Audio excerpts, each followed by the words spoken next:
What's up, guys? Welcome back to Cooking with William. I missed y'all last week, but let's get right into it. Today, vanilla souffles. Let's go.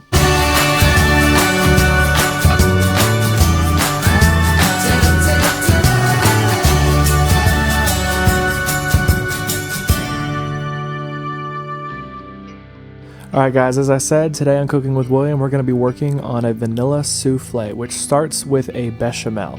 A bechamel is traditionally the start of a lot of cheese sauces, but it can also be used for souffles. We're going to start with a half tablespoon of butter and flour, and just cook that over medium-low heat until a thick paste forms.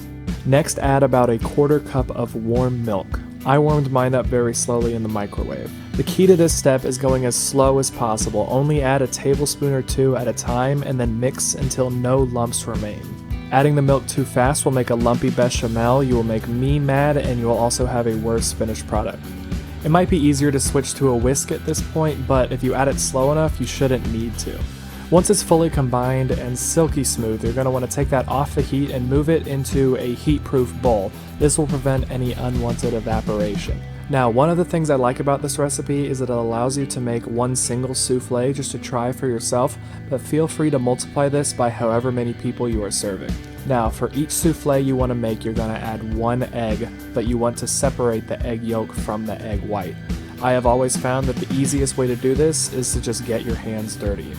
The eggshells are sharp and can easily puncture the yolk, ruining all of your hard work, so the best way to do it is to just pour it into your hand and use your fingers to separate the whites. Speaking of, we're going to set those aside, and then to our bechamel mixture we're going to add about a teaspoon of vanilla paste or extract, and then whisk that to combine. Get any whisking you want done here because you don't want to stir it too much once the whites go in. Now we're going to turn our egg whites into what's called a French meringue. I realize there are a lot of fancy words in this recipe, but it is really a lot easier than you might think, and I really encourage you to try it. To make your French meringue, beat your egg whites with an electric mixer or by hand until soft peaks start to form, and then slowly stream in about a tablespoon of granular sugar. Adding the sugar at the beginning can keep the egg whites from whipping, but adding it at the end gives you nice stiff peaks when you're done.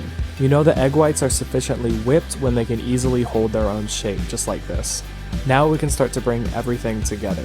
It is important to be really gentle in these next steps because you do not want to deflate your egg whites. They are what give the souffle its rise. One of the great things about this dish is that there are no chemical leaveners or yeast at all. Instead, by whipping the egg whites, we have introduced thousands, maybe even millions of microscopic air bubbles. These will fill with steam when they're placed in the hot oven, which will cause the entire souffle to expand and rise out of the ramekin. First, we're going to add in about a third of our egg whites. This makes it easier to mix it in later. What we're going to do is just very aggressively beat this in, not even worrying about our egg whites deflating, and then we are going to add the rest of the egg whites. This is when it becomes important to be very gentle because now if we deflate our egg whites, we do not get any rise in our souffle. To prevent this deflation, we're going to, instead of mix the egg whites, we're going to fold. This means take your spatula, your spoon, whatever you're using to fold, and reach all the way under to the bottom of your bowl, lift up and fold it over itself. Keep on folding and mixing until very few clumps of egg white remain, but it is much more important to retain the air than it is to fully mix it, so if there are a few little clumps of egg white here and there, do not stress. Now we can prepare our ramekin by brushing it with softened butter and brushing up along the walls to help it rise in the vertical direction. And then we are going to add about a tablespoon of sugar and just shake it all the way around the ramekin just like this, making sure to dump out the excess once all of the walls are coated. This will keep it from sticking. Now we can pour our souffle mixture into the ramekin, being careful again not to deflate any of our precious bubbles that we worked so hard on earlier in the recipe.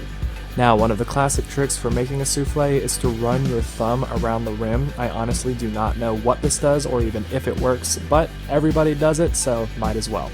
Now just throw it into a 400-degree oven for about 15 minutes.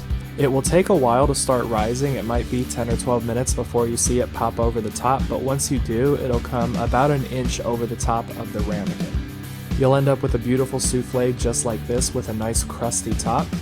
Now you can optionally dust it with some powdered sugar. I'm just putting a handful of powdered sugar into a fine mesh strainer and shaking it until I get a nice coating, and then you can eat it just like this.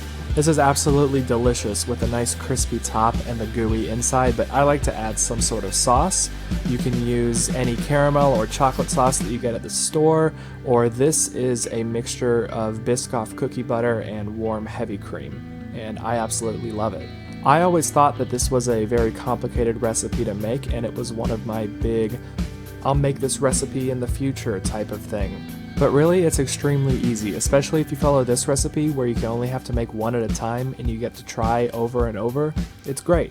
If you've never tried to make a souffle, I would highly recommend you trying this recipe. Please let me know if you do. You can tag me on Instagram and I'll give you a shout out. Anyways, thank you so much for watching. I really hope you enjoyed. Please let me know in the comments down below what you thought and what I should do next time. Make sure you leave a like and subscribe. It really helps out the channel. Thanks and have a great day.